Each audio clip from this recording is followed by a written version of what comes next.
al final hay un denominador en común. La apatía que tiene el jugador profesional de fútbol en México, por defender sus derechos. Eso Pues de hecho parecería. Álvaro le da un tallón ahí a Roberto y a Hugo, ¿no? ¿No se sintieron aludidos, Roberto y Hugo? Bueno, voy a comentar mi caso, ¿no? Yo estuve jugando en España Sí. durante muchos años y desde que llegué al Atlético de Madrid, inmediatamente la Asociación de Futbolistas Españoles me pusieron sobre la mesa el contrato de adherirme a la Asociación de Futbolistas Españoles y lo firmé con mucho gusto y sin problema. Porque así es la costumbre, que todos los jugadores, ya sean locales o extranjeros, tenemos que estar inscritos sí o sí. Entonces ahí sí hay unión. Lamentablemente en el fútbol mexicano, el futbolista mexicano no hay Pero unión Hugo, ¿qué en ese sería? caso. ¿Qué hay pero es cobardía o ser egoístas? O sea, ¿por qué el futbolista mexicano por cobarde no se une o porque solo va a la Más suya, bien Hugo? tiene miedo, sí. Por Efectivamente, eso, No ¿es sería cobarde, cobarde pero o tiene lo es...? que miedo. dijo David.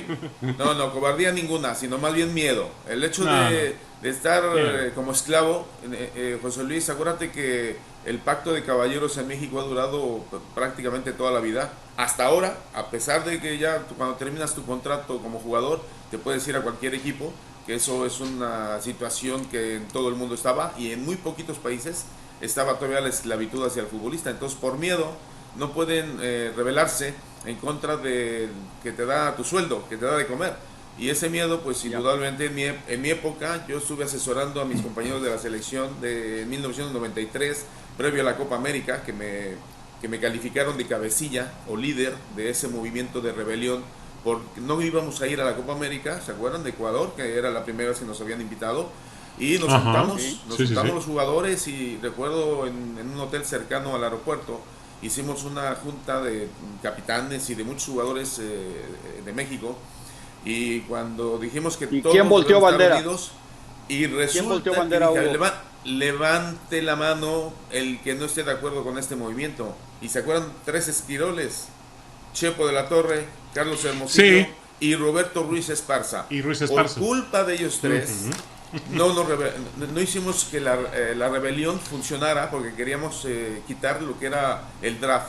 Entonces, tristemente, por esos esquiroles, pues se rompió el movimiento y tuvimos ¿Y que alguna vez se lo doblar. dijiste en su cara, Hugo? ¿Se lo Se dijiste en lo su dije, cara a Hermosillo, se a lo Ruiz dije Esparza ahí mismo, y al Chepo?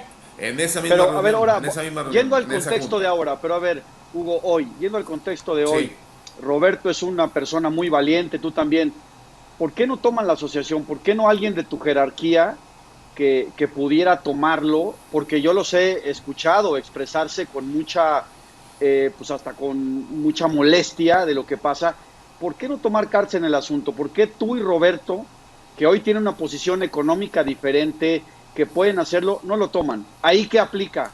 ¿Igual miedo o es apatía? No, no, yo tengo otras cosas que hacer, José Luis, y estoy muy ocupado.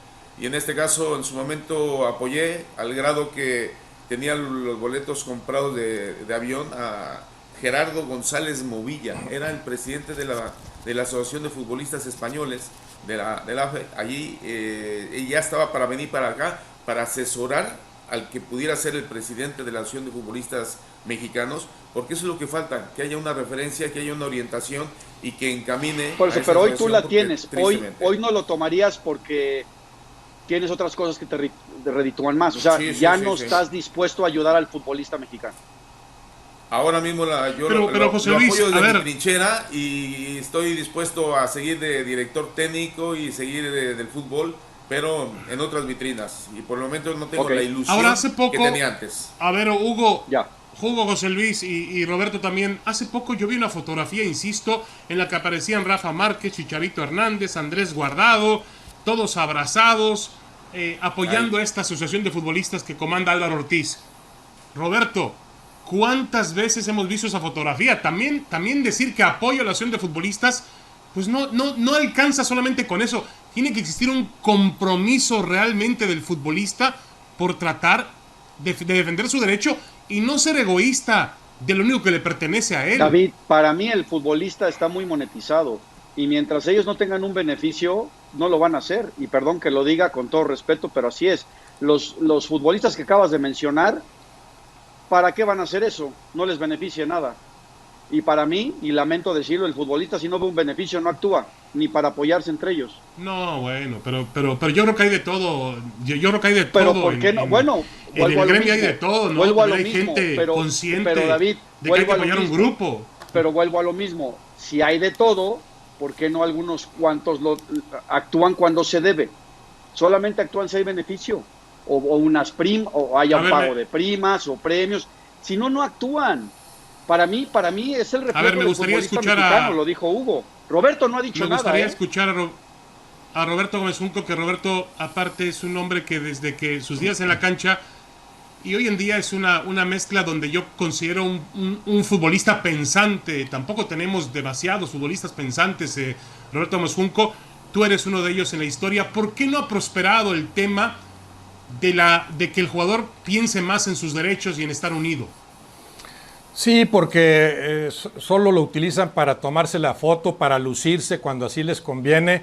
En mi caso yo te diría que no es algo que me interese. Hay más o menos 45 prioridades que pondría por encima de esa de defender los derechos del futbolista mexicano. Yo en mi tiempo de jugador me defendí solo, también debo aclarar que nunca les tuve el menor miedo a los dirigentes. Me defendí solo porque entendía que no existía, como sigue sin existir, la conciencia de gremio, la capacidad para solidarizarse.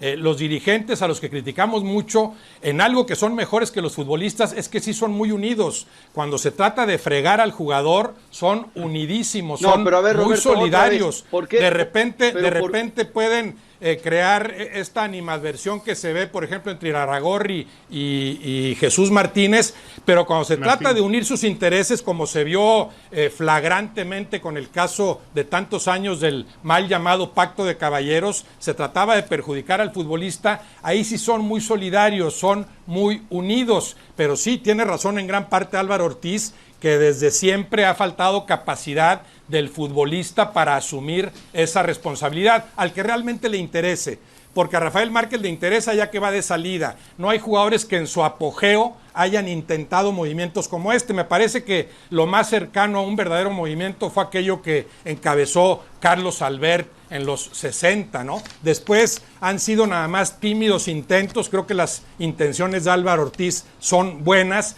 pero está muy lejos de conseguir esa solidaridad, esa conciencia de gremio entre los futbolistas más importantes, los que están en México y están en Europa, que empiezan a hablar de ese maltrato a los jugadores ya que están por retirarse, nunca cuando ponen en riesgo o pongan en riesgo sus propios intereses.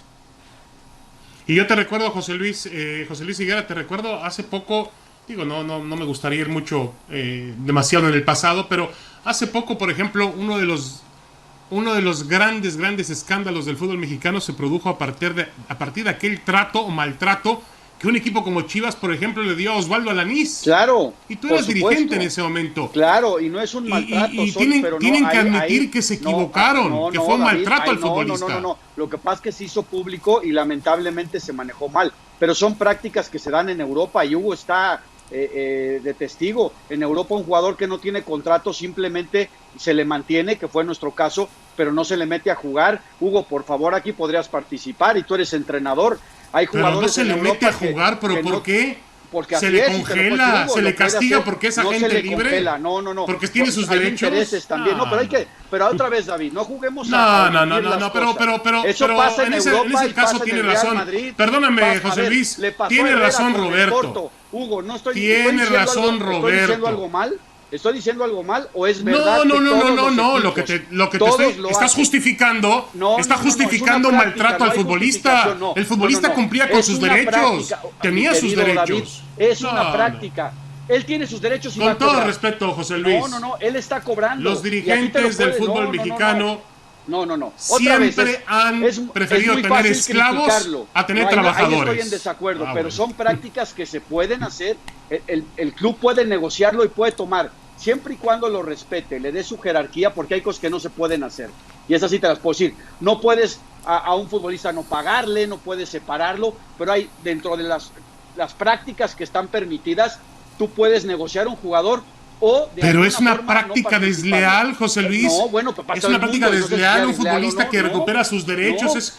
como lo que pasó con Jürgen Damm Estoy también, en ahora con desacuerdo. Tigres. Yo estoy en terrible, desacuerdo. No, terrible, bueno, se vio ahora vergonzoso. lo de Jürgen Damm, pero ¿por qué? Si el jugador también está buscando dónde seguir y con quién firmar, el club también puede tomar sus iniciativas sobre sus Pero está en su derecho. Pero ¿por qué congelarlo? ¿Por qué congelarlo? ¿Por qué Tigres lo congeló? Bueno, entonces, pareciera otra vez, ¿por qué el jugador, pareciera entonces, que le voy a los poner directivos... otra palabra, ¿por qué el jugador se cuida y abandona el club y mete menos la pierna y entrena menos? Porque hay muchas actitudes que tú no mencionas, pero que sí las vive el dirigente, cuando el jugador no quiere jugar, cuando el jugador te hace un problema, cuando el jugador se inventa lesiones. Hablemos de cómo son las prácticas generales, David.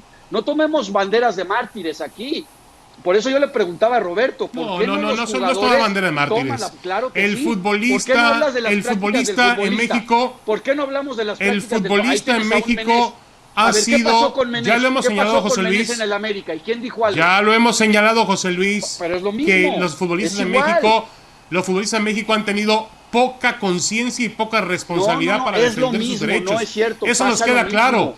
Pero los directivos del fútbol mexicano no puedes justificar lo injustificable. Nadie está ha sido un maltrato terrible. David, quieren tener peones, quieren mover el tablero de ajedrez de acuerdo a sus conveniencias y a sus intereses particulares. No, porque los clubes tienen sus activos y si un jugador no les va a firmar, tienen todo el derecho de mantenerlo, entrenarlo, que de alguna forma que esté en forma, pero no lo va a seguir poniendo para jugar si no le conviene. Hay otros jugadores también que van a jugar y eso no es congelar, David. No confundas a la gente, son prácticas. Y hasta los mismos directores técnicos con quien no, es que no. Y si el jugador no quiere, a mí me parece entrenar, el caso de Araní me pareció un desperdicio absoluto de Chivas, del futbolista, y me parece que ustedes actuaron de manera inapropiada, totalmente, absolutamente con él. Lo maltrataron.